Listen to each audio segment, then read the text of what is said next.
If you are wondering if we have a bloatware on Google Pixel 11 Pro, then the answer seems to be no.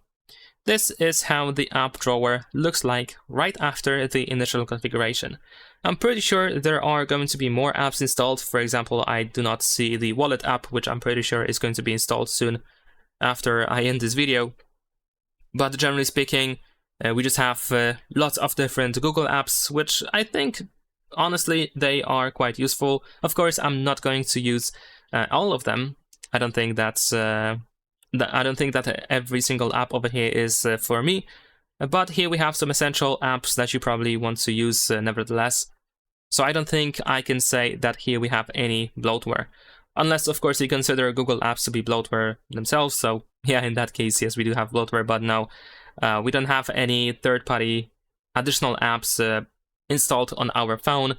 There are no games pre-installed, no TikTok, no Facebook, no Instagram, nothing like that. We just have some Google apps that help you use your phone from the get-go. And that's pretty much it. Leave a like and subscribe.